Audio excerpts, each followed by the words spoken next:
اعلیٰ حضرت بریلوی رحمۃ اللہ علیہ کے جو بڑے صاحبزادے ہیں نا، حضرت حجت الاسلام رحمۃ اللہ علیہ، ان کا ایک شعر ہے، معراج کا واقعہ بیان کرتے کرتے وہ بیان فرماتے ہیں، کہتے ہیں وہ حضرت جبریل امین نے آ کے کہا تھا نا یا رسول اللہ چلیے، گویا اللہ تعالیٰ نے طلب کیا، وہ کسی شاعر نے کہا تھا سرے لامکاں سے طلب ہوئی اور سوئے منتہا وہ چلے نبی، کوئی حد ہے ان کے عروج کی؟ بس اتنا بتا دیتے ہیں، بالغ العلا بکمالہ کشف الدجی بجمالہ حسنت جمیع خصالہ صلو علیہ، کوئی حد ہے ان کے عروج کی؟ بس بالغ العلا بے۔ تو حجت الاسلام رحمۃ اللہ تعالی علیہ فرماتے ہیں کہ حضور جا رہے ہیں، نہ بلانے والے نے نام لے کے کہا ہے کہ کون بلا رہا ہے، نام نہیں لیا، ذاتی نام نہیں لیا، صفت سے بات کی، اور نہ یہ کہا میں نے کس کو بلایا، کتنا کہا، سبحان الذی اسری بعبدہ، پاک ہے وہ ذات۔ اب میرا خیال ہے کہ ترجمے کی ضرورت، سب کو پتہ ہے کس ذات کی بات ہو رہی ہے، جس نے سیر کرائی کس کو، بعبدہ ہی اپنے بندہ ہے، نہ وہاں ذاتی نام سے بات کی، نہ حضور کا نام ذکر، پاک ہے وہ ذات۔ تو حضرت حجت الاسلام فرمانے لگے طالب کا پتہ مطلوب کو ہے، اور مطلوب ہے طالب سے واقف۔ یہ بڑے لوگوں نے اس پر کلام کیے ہوں گے، لیکن بڑے باپ کے بڑے بیٹے کی بڑی بات سنیں۔ فرمانے لگے اعلیٰ حضرت بریلوی کے بڑے صاحبزادے حجت الاسلام حضرت مولانا شاہ حامد رضا خان صاحب رحمۃ اللہ علیہ فرمانے لگے طالب کا پتہ مطلوب کو ہے، اور مطلوب ہے طالب سے واقف، پردے میں بلا کر مل بھی لیا پردہ بھی رہا، سبحان اللہ۔ دیکھو پردے میں بلا کر مل بھی لیا اور پردہ بھی رہا، چونکہ بات اس طرح کی کہ بات بھی پڑھ فَأَوْحَىٰ إِلَىٰ عَبْدِهِ مَا أَوْحَىٰ، ہم نے اپنے بندہ خاص کے ساتھ وحی کی، ما أوحیٰ جو بھی کی، یعنی پردے میں بلا کے مل بھی لیا اور پردہ بھی رہا، سبحان اللہ۔ وَرَفَعَ بَعْضَهُمْ درجات، ہم نے بعض کو درجوں میں، سب کو پتہ ہے کس کو فضیلت ملی۔ اللہ نے ہمارے رسول پاک کو بڑی عظمتیں عطا فرمائی، اللہ نے بڑی شانیں عطا فرمائی، اللہ تعالیٰ نے حضور کے ذکر کو بلند کیا، اللہ تعالیٰ نے نبی پاک علیہ السلام کو حوض کوثر عطا فرمایا، اللہ نے محبوب کو کل کائنات کے لیے نبی اور رحمت للعالمین بنایا، اللہ تعالیٰ نے نبی پاک علیہ السلام کو سب سے آخری نبی بنایا، اللہ تعالیٰ نے آپ کو تمام انسانیت کے لیے کرم کرنے والا، ہدایت کا پیغام دینے والا بنا کے بھیجا،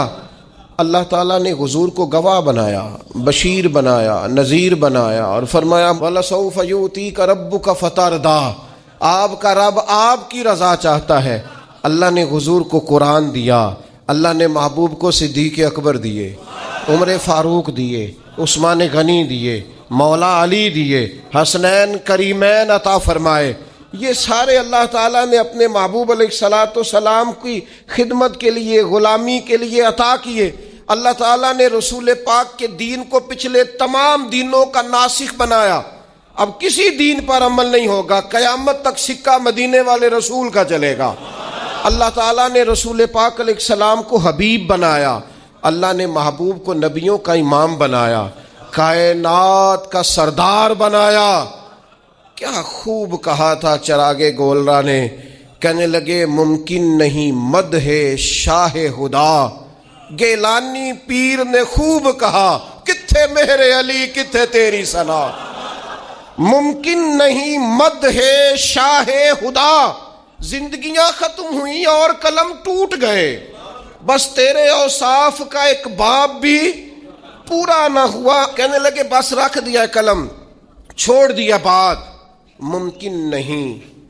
مدح شاہ خدا۔ یہ وہ لوگ کہہ رہے ہیں جن کی ساری زندگی نعتوں میں گزری ہے، کہتے ہیں ممکن نہیں مدح شاہ خدا۔ تو بھئی آپ کس سے مستعار لے کے بات ختم کرنے لگے ہیں؟ تو کہنے لگے پیر میر علی شاہ صاحب سے، پیر گولڑوی سے، امام المسلمین سے، ممکن نہیں مدح شاہ خدا، بس گیلانی پیر نے خوب کہا کتھے مہر علی کتھے تیری ثنا۔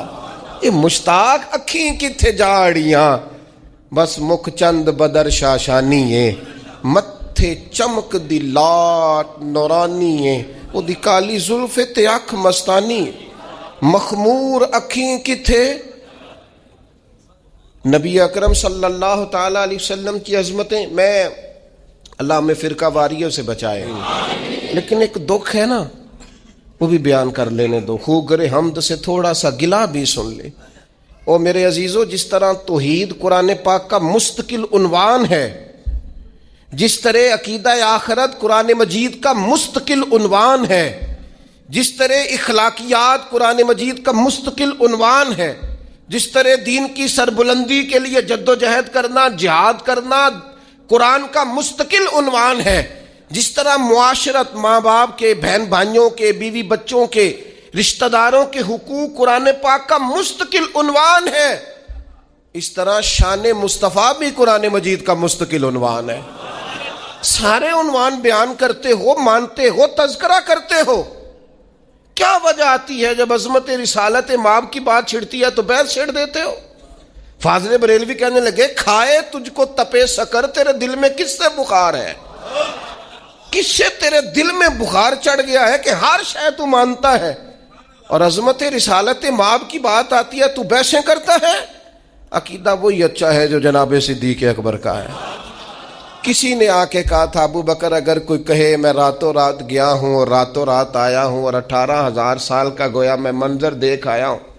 اور اتنی بات تو نص سے ہے نا لیلم من المسجد الحرام الی المسجد الاقصی رات کے تھوڑے سے حصے میں مسجد حرام سے مسجد اقصی یہاں تک بھی کوئی جا نہیں سکتا ممکن نہیں کوئی کہے تو مانتے ہو تو میں نہیں تو کہا آپ کے محبوب نے کہا ہے تو فرمانے لگے انہوں نے کہا ہے تو بالکل ٹھیک کہا ہے کہا ابھی تو آپ نے کہا تھا کہ کوئی کہے تو میں نہیں مانتا کہنے لگے چلا آیا ہو کوئی ہے تم نے تو کوئی کی بات کی تھا باقیوں کا حکم اور ہے اور محبوب کی بات اور ہے ان کے تذکرے اور ہیں ان کا فرمانا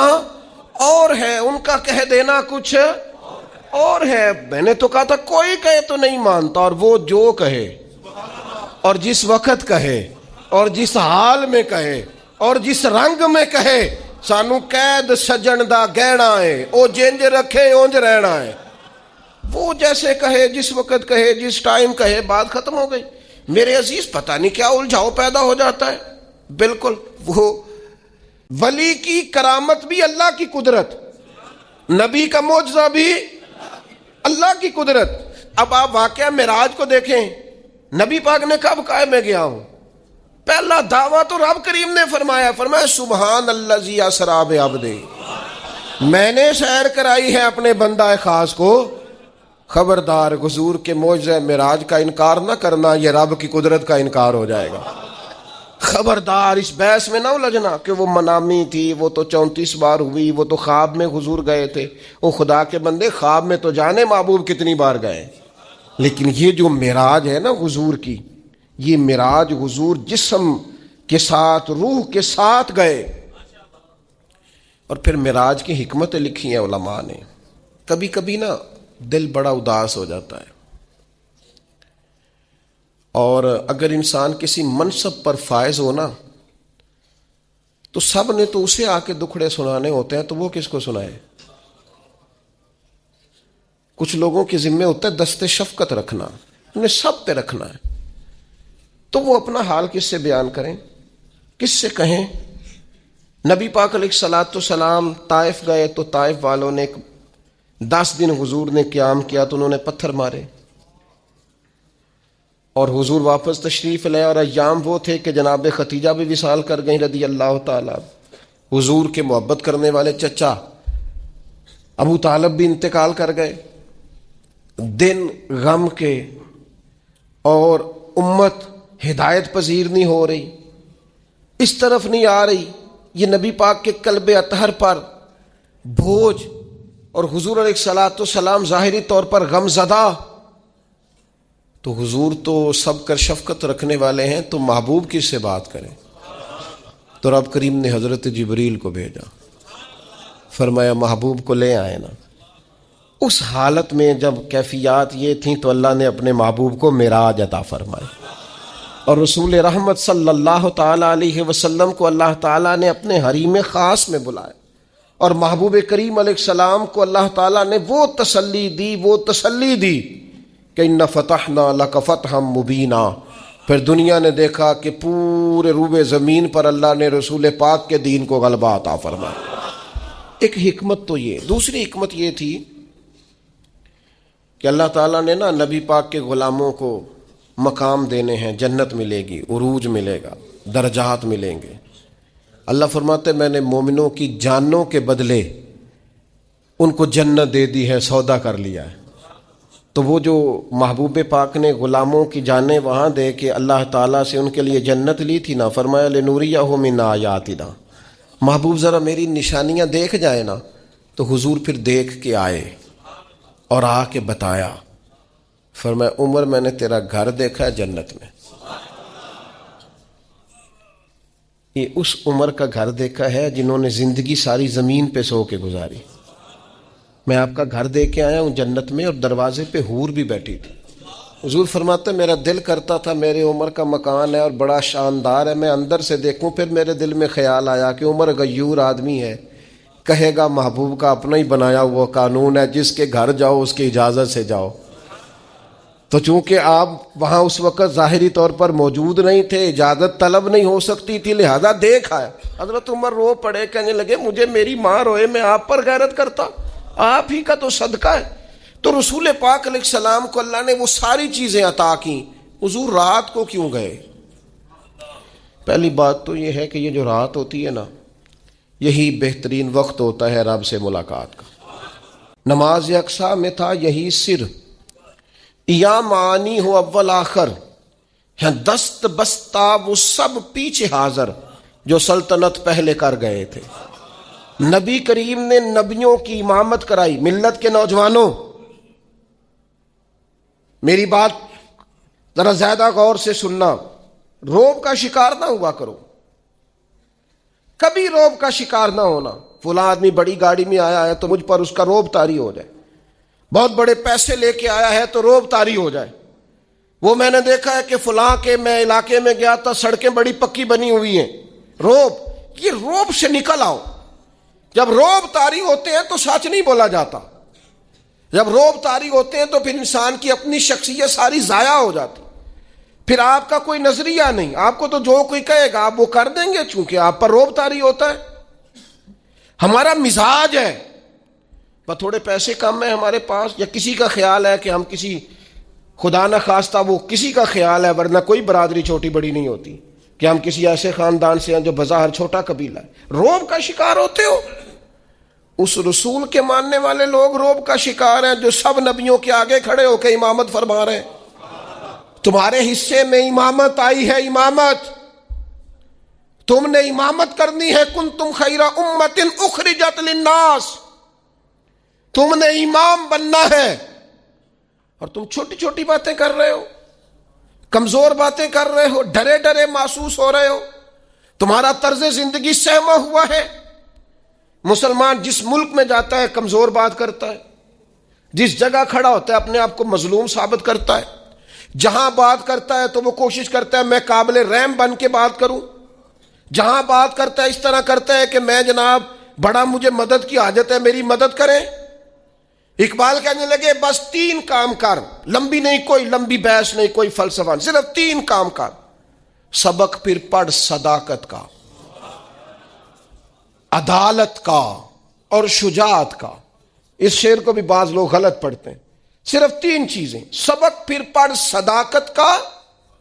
عدالت کا، شجاعت کا، کوئی لمبی بات نہیں۔ ایک تو سچ بولا کر، سچائی کا سبق پڑھایا کر، اور دوسرا عدل کیا کر، اپنی ذات سے شروع کر، اپنے آپ کو قانون کے سامنے پیش کریں۔ آپ کوئی بھی ہیں، قانون کے سامنے، کیا رسول پاک علیہ السلام سے بڑھ کر بھی کو بڑا عادل ہے؟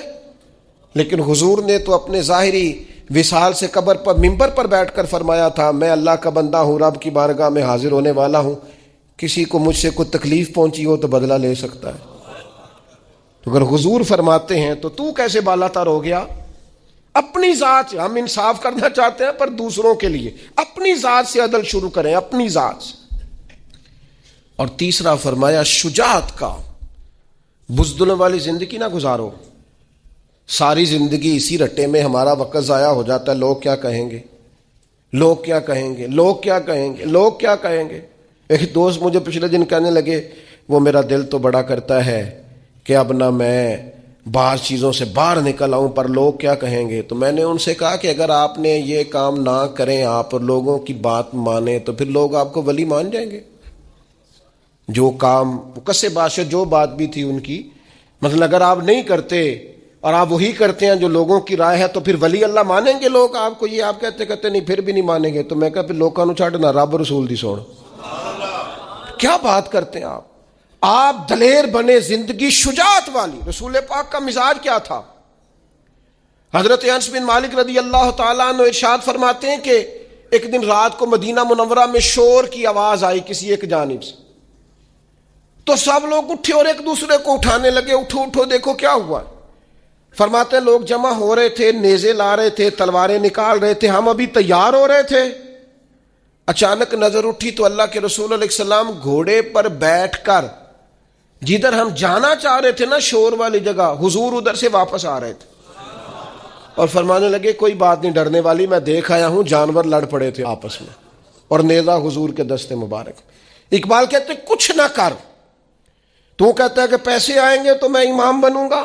قیادت کروں گا، تو کہتا ہے میرے پاس بہت بڑا برادری ازم ہو تو آگے بڑھوں گا، نہیں، سبق پھر پڑھ صداقت کا، عدالت کا، شجاعت کا۔ فرمایا رب پتہ تیرے ساتھ کیا کرے گا، لیا جائے گا تجھ سے کام دنیا کی امامت کا،